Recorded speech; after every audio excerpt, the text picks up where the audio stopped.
বৃষ্টির মধ্যে কেন গিয়েছিলাম বাজারে দেখে নাও, বাজার করতে। তো সব কিছু বাজারে ছিল, এই টুকিটাকি কিছু ছিল না, ওগুলোই আনতে। তো চলে এসেছি, প্রচুর বৃষ্টি হচ্ছে, ভিজে ভিজে প্রায় আসতে হয়েছে। এগুলো বাজারগুলো রেখে এখন বসেছি শাকটা পরিষ্কার। আর এটা কিন্তু কলমি শাক রান্না করব। তো শাকটা তো টাটকা না খেলে ভালো লাগবে না। শাকটা যেদিন আমি আনি সেদিনই করে নেওয়ার চেষ্টা করি। তো এখানে দেখো শাক কেটে নিচ্ছি, আর হচ্ছে মাছের ঝোল হবে। তো সবজিগুলো আমি সব কেটে পরিষ্কার করে এখন ধুয়ে বেছে তারপরে রান্নাঘরে যাব। তো কেমন আছো তোমরা সবাই এই বৃষ্টির দিনে? বলো কেমন আছো তোমরা সবাই, একটু জানাবে অবশ্যই কমেন্ট করে। অনেক জায়গাতে তো শুনেছি বন্যা হয়ে গেছে, আমাদের এখানে এখনও হয়নি, হয়তো হবেও না, কিন্তু গ্রামের দিকের অবস্থাগুলো খুব খারাপ। আর দেখো এখানে সোনুকে বললাম, রান্নাবান্না আমার প্রায় হয়ে গেছে, সোনুকে বললাম চল স্নান করবি। ও এখানে ফোন দেখেই যাচ্ছে, আমার একটা কথা শুনছে না। ও বলছে আমাকে আগে খাইয়ে দাও তারপরে স্নান করব। আমি বলছি না, আগে স্নান করতে হবে তারপরে খাওয়া দাওয়া। তো এটা নিয়ে ওর সঙ্গে কথা বলছিলাম। ও যেহেতু এখন স্নান করবে না, চলো আরও কিছু কাজ বাজ আছে ওগুলো করে নিই। এই যে বাজারপত্র কিছু এনেছিলাম, বিস্কুট, চানাচুর, তারপরে ম্যাগি, চাউমিন, বাচ্চা যা যা খাবার। তো ওগুলো এখন আমি কৌটো করে ভরে ভরে সব রেখে দেবো। তা বাদেও কিছু কাজ বাজ আছে, তো চলো এগুলো ভরে রাখি। চানাচুরের প্যাকেটটা না আমি হাতে কাটতে পারছিলাম না, সেই জন্য বটিতে কেটে আনলাম। আর দেখো আমি তো চানাচুর খাই না, বাড়িতে তো আমি একাই থাকি। চানাচুর খেলে না আমার খুব প্রবলেম হয় শরীরে, সেই জন্য খাই না। তাও একটু ছোটো প্যাকেট রাখার চেষ্টা করি, কখন কখন কাজে লেগে যায় বলা যায় না, একটু আধটু খেতে লাগে। তো চানাচুরটাও ঢেলে এখন রেখে দিলাম, বিস্কিটটাও রেখে দিলাম, আর ম্যাগি আর যা যা কিছু ছিল সেগুলো একটা কৌটো করে এখন আমি রেখে দিলাম। তো চলো কৌটোগুলো জায়গা মতো রেখে এখন কিছু জামা কাপড় আছে ওগুলো ভাঁজ করে নেব। আর হ্যাঁ, বাজারে গেছিলাম ছাতাটা নিয়ে, ছাতাটা শুকাতে দিয়েছিলাম, জলটা ঝরে গেছে। তো ছাতাটা এখন রেখে দিলাম জায়গা মতো। চলো কিছু জামা কাপড় আছে ওগুলো ভাঁজ করে রাখবো। রাখার পর ঘরটা একটু ঝাঁট ভাবছি দিয়ে দেবো, বিছানাটা একটু পরিষ্কার করে ঝাঁট দিয়ে দেবো, তাহলে কি হয় ঘরটা পরিষ্কার থাকলে ভালো লাগে। তো চলো কতটা কি পারি দেখি।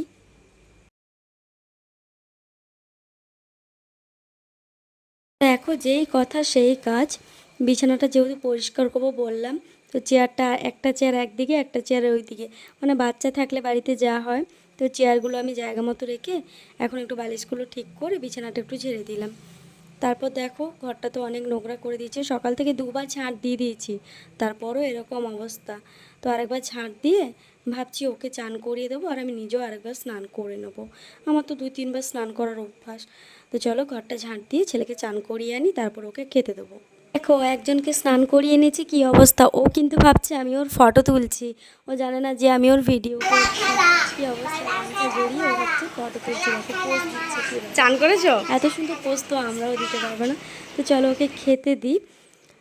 তো ওকে এখন আমি খেতে দিয়েছি, ও বললো ও একাই খাবে, আমি খাওয়াতে যাচ্ছিলাম, কিন্তু ও যেহেতু এখন একা খেতে পারে, মাছটা বেছে দিলে কাঁটাটা ও খেয়ে নিতে পারে।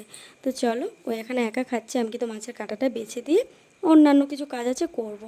এখানে দেখো কলমি শাক এনেছিলাম, কলমি শাক ভাজা, পটল ভাজা, আর হচ্ছে পেঁপে আলু দিয়ে মাছের ঝোল, এই করেছি। আগেই তো বলেছি তোমাদের আমি যা খাই ছেলে তাই খায়, লঙ্কাটা কম দিলেই হয়। আর সাদা মাটাই রান্না করি এখন, বেশি মানে তেল মশলা খাওয়া হয় না, সেই জন্য ও খেতে পারে। যেদিন বেশি তেল মশলা খাই সেদিন ওর জন্য আলাদা করি।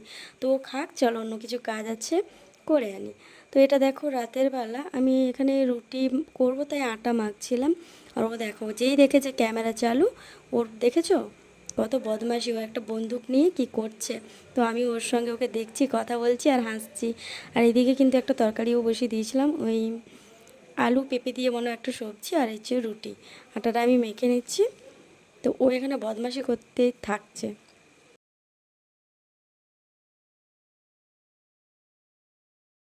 আর দেখো বাচ্চাদের আমরা যত বকি না কেন এক সময় তো রেগে যাই, ছেলেটা এত বদমাইশি করে।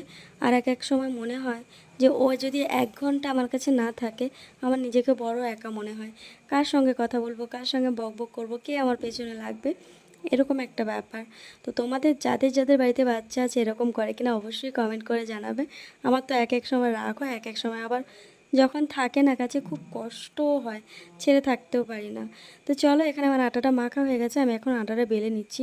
তো তোমরা ভাবছো দিদিভাই এত স্পিডে কী করে আটা মানে রুটি বানাচ্ছো, তো আমি রুটি না গোল করতে পারি না, আর এত স্পিডেও না, একটু স্পিড দেওয়া আছে। তো চলো আটাটা মেখে এখন রুটিগুলো করে নেবো। ওদিকে তরকারির কি অবস্থা একটু দেখতে হবে। তো চলো, আটা আমার মাখা হয়ে গেছে। চলো তরকারিটা তোমাদের আমি এখন দেখাবো কিভাবে বানাচ্ছি। এটা হচ্ছে পেঁপে আলু দিয়ে, কাঁচা লঙ্কা আর ফোড়ন দিয়ে, হলুদ, আর কিছু না, প্লেন একটা তরকারি। আর এই যে রুটি, আমার আটাটা হয়ে গেছে, রুটিটা করা, এখন সেঁকে নেবো।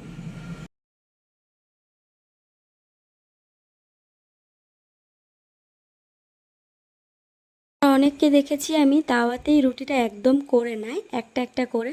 তো দেখো আমি না ওরকম পারি না। আমি যা শিখেছি তাই, মানে আমি তো রুটি বেশি মানে রুটি খেতামই না, ভাত খেতাম।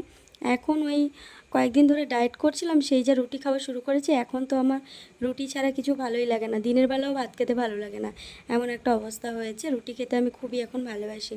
তো সেই জন্য বানাতেও হয়, আর বানাতে এখন কোনো অসুবিধা হয় না। আগে হতো অসুবিধা, এখন আর হয় না। তো চলো একসঙ্গে রুটিগুলো আমি হালকা করে সেঁকে নিলাম, মানে তাওয়াতে একটু গরম করে নিলাম। এরপর কিন্তু আমি এই যে দেখছো জালি, এই জালির মধ্যে করে সেঁকে নেবো, এতে করে রুটিটা ভালো হয়। এতে করে না রুটিটা ভালো হয়। আর রুটিগুলো তো মোটামুটি যা হোক ফুলছে, আগে তো একটু হতো না, এখন তো তবু পারি কিছু করতে। তো চলো রুটিগুলো সেঁকে নিই। আর ও ওখানে বদমাশি করেই যাচ্ছে সাইডে, আমি ওকে বলে দিয়েছি ক্যামেরার সামনে আসবি না, রাগ করে ঘরে চলে গেছে। যাই হোক, চলো রুটি কটা করে নিই। তরকারিটাও হয়ে এসছে। দেখা হচ্ছে তাহলে নেক্সট কোনো ভিডিওতে। তোমরা কে কোথা থেকে আমার ভিডিওটা দেখছো, ভালো লাগলে অবশ্যই একটা লাইক করে দিও। নতুন হয়ে থাকলে চ্যানেলটা সাবস্ক্রাইব করে আমার পাশে থেকো। তো চলো দেখা হচ্ছে পরের কোনো ভিডিওতে। সবাই ভালো থেকো, সুস্থ থেকো। নতুন হলে চ্যানেলটা অবশ্যই সাবস্ক্রাইব করতে ভুলো।